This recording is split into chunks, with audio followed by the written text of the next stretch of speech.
Fala pessoal, no vídeo de hoje eu quero falar a respeito do constraint Follow Path.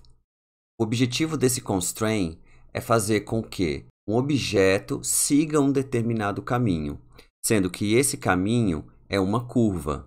Aqui eu tenho um objeto e aqui eu tenho uma câmera com um rigging simples. Esse rigging eu ensinei a fazer no vídeo anterior. O que eu vou fazer agora é inserir uma curva. Eu vou no painel Add, venho em Curve e eu vou usar aqui a Bezier. Vou aumentar aqui o tamanho dela e eu vou dar um Apply aqui no Scale, Ctrl A, Scale. Bom, vou selecionar esse objeto, vou vir aqui no painel de Constraint e escolher o Follow Path. Aqui no Target eu escolho a curva. Bom, agora, se a gente alterar os valores aqui do campo Offset, você vai perceber que o objeto ele está se movendo e seguindo o formato da curva, porém ele não está na curva. Para que o objeto fique na curva, é necessário que você selecione e dê um Alt G. O Alt G ele vai limpar a localização dele, colocando ele no primeiro vértice dessa curva. Então agora, se você alterar aqui os valores do campo Offset, ele vai fazer o caminho certinho pela curva. Essa opção Follow Curve é muito bom aqui para esse tipo de objeto, porque o interessante é que ele siga a curva sempre de frente para ela, né? Habilitando o Follow Curve, o objeto ele passa a seguir a orientação também da curva, como se ele estivesse numa estrada. Agora ele tem a rotação junto com o deslocamento, porém ele está deslizando de lado, né? Eu quero que ele siga de frente aqui. Então, para isso, eu preciso alterar aqui o eixo desse objeto. Aqui está como o Y. Eu vou colocar o X, que é na direção do X que eu quero. E agora sim, esse objeto se desloca de forma correta. O legal é que você pode editar essa curva. Por exemplo, eu vou selecionar aqui os dois vértices dessa curva. Botão direito, Subdivide. Ele vai inserir um vértice aqui no meio e eu posso editar essa curva e o meu objeto ele vai seguir o formato dessa curva, seja ela qual for. Tá, ó.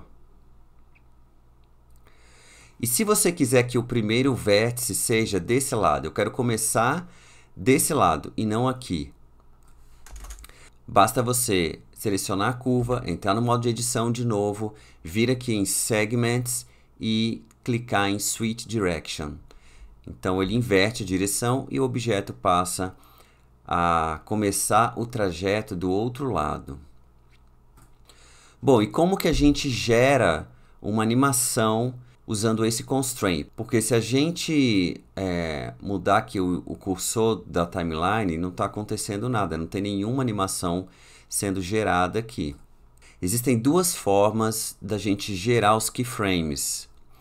Uma é através aqui do offset, como eu tenho feito, que é, por exemplo, aqui no frame 1, eu vou criar um keyframe colocando o mouse aqui em cima e teclando I. E aqui no final, no último frame, eu vou colocar aqui menos 100, que é o final do trajeto, teclo I de novo. Então agora sim eu tenho uma animação. A outra forma, eu vou mostrar aqui com a câmera, vou copiar esse caminho aqui, trazer para cá. Vou fazer a mesma coisa, esse aqui é o controlador da minha câmera, então eu vou fazer com que ele percorra esse caminho. Então vou usar aqui o Follow Path, escolho agora esse caminho aqui, dou Alt G para ele se posicionar aqui certinho. E aí, se eu mover aqui no Offset, está funcionando direitinho. Aqui o Follow Curve não vai fazer diferença nenhuma para mim, porque a animação desse controlador é feito só com o location, ele não rotaciona, não altera em absolutamente nada. E aí, a outra forma de gerar uma animação aqui, sem criar os keyframes aqui no campo do offset, é clicando aqui nesse botão Animate Path. Então, quando você clica aqui, se você vier agora aqui na timeline, você vai ver que a câmera já está animada, ó. Tá vindo até o frame 100 praticamente.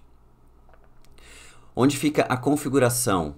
Nesse caso, é selecionando o caminho, a curva. Você vem aqui no painel de configuração da curva, tem essa opção aqui que é o Path Animation. Então você clica, você pode ver que já tem keyframe criado aqui no Evaluation Time. E aqui é a quantidade de frames. Ele está vindo até o frame 100 e para. Se você quiser que ele continue, é só você colocar aqui um outro valor. Vou colocar 250, que é o total dessa animação. Então agora os dois estão começando juntos. Eu prefiro fazer a animação pelo campo offset, porque pelo campo offset eu consigo editar as curvas de animação. Então se eu vier aqui ó, no Graph Editor, eu tenho as curvas de animação aqui, ó.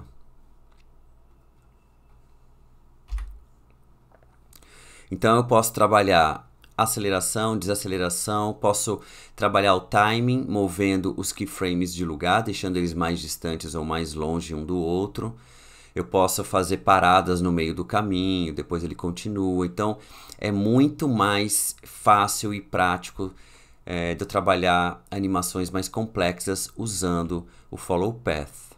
E no caso da câmera, eu prefiro fazer animações com esse rig na câmera, porque ao mesmo tempo que eu estou com o controlador da câmera animado, eu posso animar também o target. Posso fazer uma animação do target manual, ou eu posso fazer, por exemplo, vamos colocar aqui no frame 1, onde começa, eu vou colocar o target para seguir esse objeto.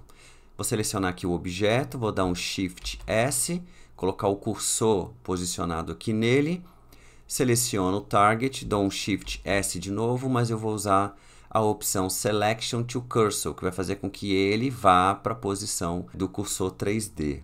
E aí, agora eu faço o target filho desse objeto, com Ctrl P, Object Keep Transform.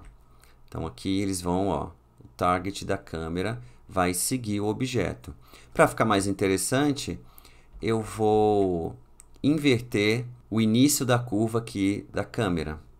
Então, vou entrar aqui, Segments, Switch. E aí, a gente vai ter esse movimento aqui, ó. Se a gente olhar a vista da câmera, a animação vai ser assim, ó. Você pode também criar um outro caminho diferente só para o target. Então, você vai usar um Constraint Follow Path no target também. Então, você teria duas curvas que você editaria e teria o caminho tanto da câmera quanto do target. Ok, pessoal? Então, é isso. Eu espero que esse vídeo tenha ajudado vocês. Se ficar alguma dúvida, coloquem aí nos comentários. Não esqueçam de dar um like no vídeo e até o próximo vídeo. Um abraço e até mais.